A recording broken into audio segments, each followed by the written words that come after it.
Saya kata saya nak aktif dalam politik macam mana ni? Kan, dan ada tu yang ada yang disambut baik, ada yang disambut tidak baik, ada yang agak hidung tinggi sikit.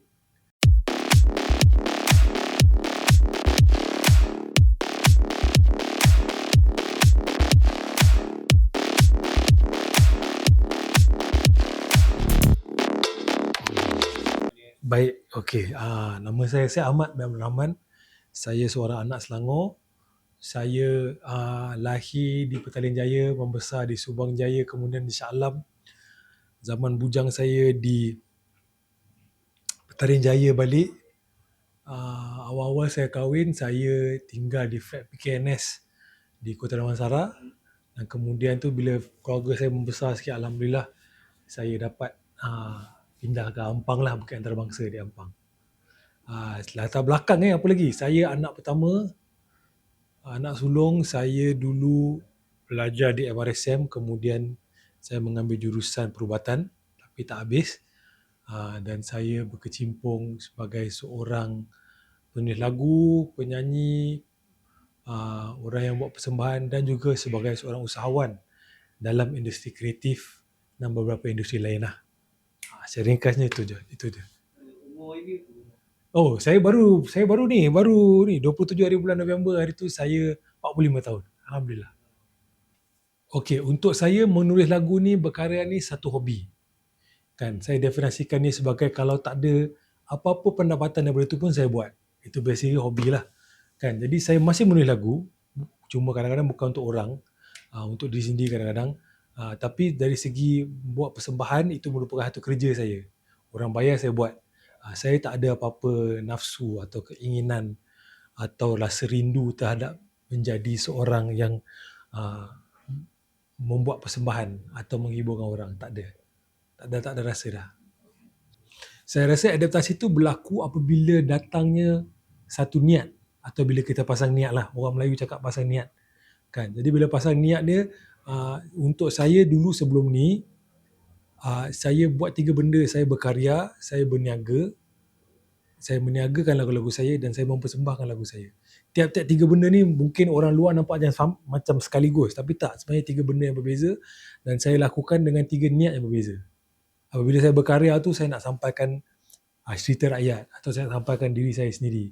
Apabila saya berniaga tu, saya berniaga untuk keluarga saya. Apabila saya menghibur tu ialah untuk orang awam dengan harapan yang dapat bayaran lah. Kan? Jadi dia 3 benda yang berbeza. Jadi ahli politik ni atau jadi pemimpin ni pun sama juga. Kan? Kadang-kadang kita berpolitik, atau selalunya kita berpolitik untuk kekal menjadi pemimpin. Kan? Apa kita buat masa pemimpin tu, sama ada kita membuat satu benda yang positif atau negatif, terpulang pada individu tu lah. Kan? Jadi untuk saya, dia selalunya bermula daripada niat.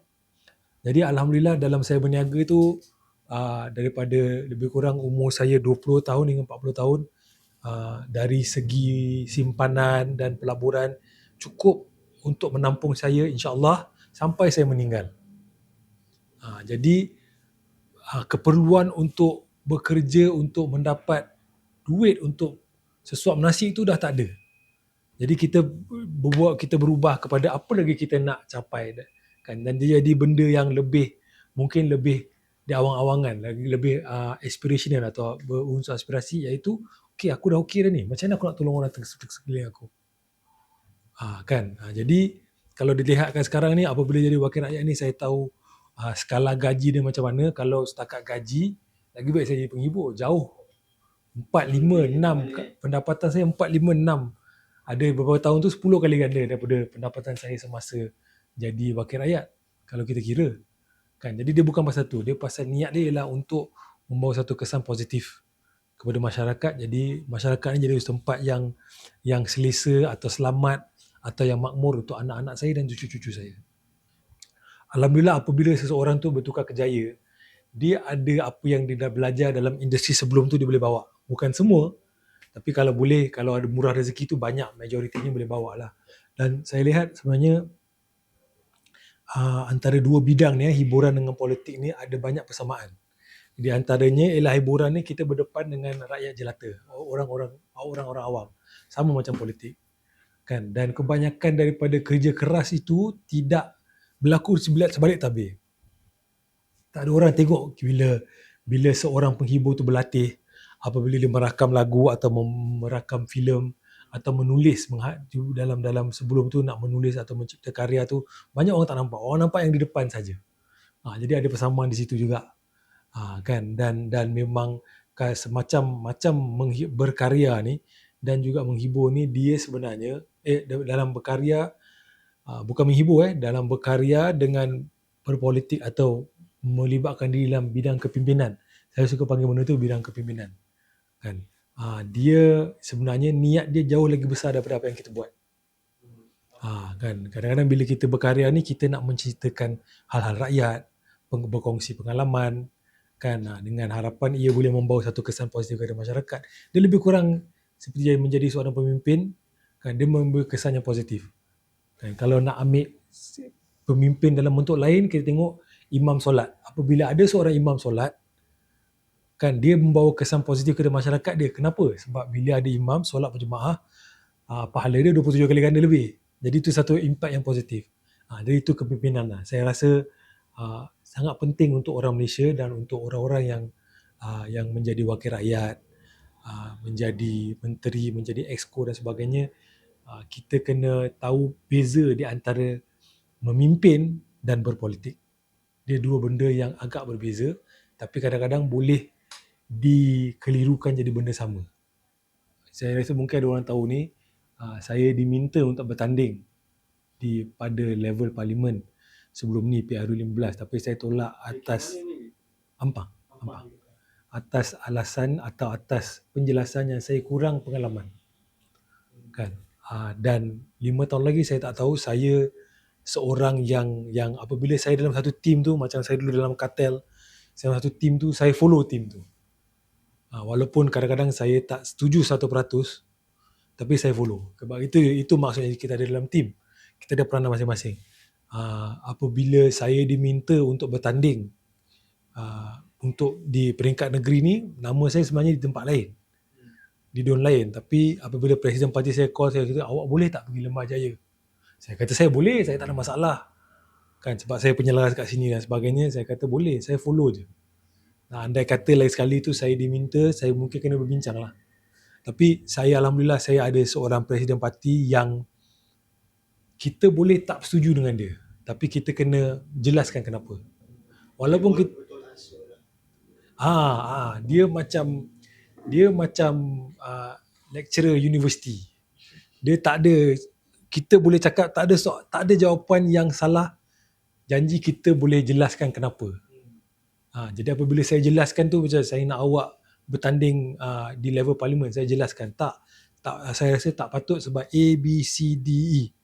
Dia dengar, dia kata okey. Jadi apa nasihat awak? Nasihat saya, kalau orang baru ni buat macam ini, 1, 2, 3, 4, 5. Dia kata okey. Lepas tu masa PRN tu, dia kata, awak ingat tak apa awak syorkan kepada saya? Sekarang ni saya macam ni, boleh tak awak bertanding di Lembah Jaya? Saya kata boleh. Sebenarnya hati saya pun dekat Lembah Jaya. Dah jadi penyelaras 10 bulan tu, hati kita dah kat sini, kan. Saya kata okey, awak buat yang terbaik dan awak follow. Nasihat awak kepada saya masa tu, saya bagi balik kepada awak. 1, 2, 3, 4, 5. Awak buat benda ni. Okey, bos. Dia kena bincang lah. Kalau saya cakap ya pun, saya kena bagi penjelasan kenapa saya cakap ya. Kalau cakap tidak pun, saya kena bagi tidak. Cuma agak ada benda yang boleh dibincang, ada benda yang prinsip-prinsip yang kita sebagai individu kita kena pegang, kan. Dan saya rasa Presiden Parti saya, Datuk Seri Anwar Ibrahim pun dia tahu saya anak jati Selangor. Jadi saya nak berkhidmat untuk Selangor lah. Pada apa jenis kapasiti pun, saya nak berkhidmat untuk Selangor. Dan saya rasa dia faham benda tu. Jadi katakan, dia kata, ultimate, saya nak awak keluar Selangor jadi ahli parlimen, saya kena tolak. Saya nak awak jadi ahli luar negeri, saya kena tolak dan saya kena justify. Dan untuk bagi pihak parti pula, pihak parti pun kena bagi justifikasi atau penjelasan kenapa, kan. Dan dari situ kita berbincang. Tapi saya memang anak jadi Selangor, dan dalam hati saya ni, saya nak berkhidmat untuk Selangor lah, negeri Selangor. Tak kisah dari mana asalkan Selangor? Saya tak kisah dalam apa-apa kapasiti. Asalkan dalam Selangor. Yes, saya. Okay, Udi, next question. Lagu Selangor FC tu. Tak, awak pergi tanya Selangor FC. Berapa dia bayar untuk lagu Langgam Genang Perang saya bagi. Udi bagi berapa itu? Kosong. Ni hadiah untuk Selangor. Hadiah untuk Selangor. Hadiah. Ini Ini satu cerita yang sangat menarik. Mungkin satu isi kandungan untuk sumber kini yang saya rasa korang akan buat untuk marketing lah. Kan, saya apabila saya celik politik tu, saya dipelawa oleh orang PKR sebenarnya. Orang tu agak tinggi lah. Boleh katakan dia orang kanan presiden. Orang dalam PKR kemungkinan besar tahu dia siapa. Dia kata, awak nak join tak? Saya rasa awak ni ada, awak ni kepimpinan, nilai kepimpinan tu ada dalam awak ada kecekalan tu. Tapi awak seharusnya kalau nak pergi jauh ni, kerana berada dalam satu pasukan. Dan kalau berminat, dia nak pelawa saya join Parti Keadilan Rakyat. Saya kata, okey, bagi saya fikir dulu. Sebenarnya saya bukan fikir. Saya pergi jumpa parti-parti lain. Saya kata, saya nak aktif dalam politik macam mana ni? Kan, dan ada tu yang ada yang disambut baik, ada yang disambut tidak baik, ada yang agak hidung tinggi sikit, atau mungkin dia orang tak hidung tinggi, mungkin persepsi saya cara dia jawab tu hidung tinggi. Kan, jadi saya kurang sikit, saya kurang berminat, dan lepas ambil masa berfikir sikit, saya memilih Parti Keadilan Rakyat sebab dalam semua yang paling terima dengan tangan terbuka yang ialah diorang. Okey, untuk dari segi pendidikan baru-baru ni satu batch baru masuk ke universiti IPTA, IPTS, dan zaman sekarang ni masuk IPTA ni kena ada laptop, dan ada family yang tak mampu membeli laptop. Kita menolong banyak itulah. Itu dari segi pendidikan. Dari segi infrastruktur, ada beberapa projek sedang berjalan, dan ada projek yang akan berjalan bulan depan atau tahun depan lah. Bulan depan tu dah tahun depan. Kan, akan mula berjalan tahun depan, kerjasama kami dengan JKR, dengan MPAJ, dan pihak swasta juga yang tengah buat highway ni. InsyaAllah diorang cepat habis, sebab highway tu kadang-kadang pembinaan tu boleh mengganggu trafik. Kan, antara lain satu yang berjaya ialah saya bekerjasama dengan ahli parlimen saya, YB Hajar Roziah, dan juga Tok Pengulu dan beberapa ketua kampung untuk mempercepatkan projek mendalamkan sungai. Dekat belakang tu, Sungai Putih. Dekat tak, dia dalam lagi. Dalam lagi untuk sebab tu antara kawasan yang sangat terkesan apabila banjir besar 2021 tu, dia sangat terkesan. Dan kita banyak yang tu salah satu projek yang alhamdulillah jadilah. Setakat ni alhamdulillah 12 November saya boleh cakap masih tiada lagi banjir di Lembah Jaya. Baik, harapan saya untuk Lembah Jaya ialah saya harap Lembah Jaya ni jadi satu tempat di mana orang yang membesar kat sini, dilahirkan di sini, membesar kat sini, mahu membesarkan anak-anak mereka di sini, rasa mereka tidak mahu dan tidak perlu berpindah keluar dari Lembah Jaya. Saya rasa orang yang sudah selesai membesarkan keluarga mereka di sini, rasa mereka tidak mahu dan tidak perlu berpindah keluar untuk menghabiskan atau belanjakan zaman persaraan diorang. Pendek kata, saya nak orang tu kalau boleh dari awal hidup dia sampai akhir hidupnya, dia tinggal di Lembah Jaya. Jadi macam mana kita kena jadikan Lembah Jaya ni satu tempat yang mesra untuk setiap lapisan masyarakat lah. Kan, daripada yang muda sampai ke yang tua.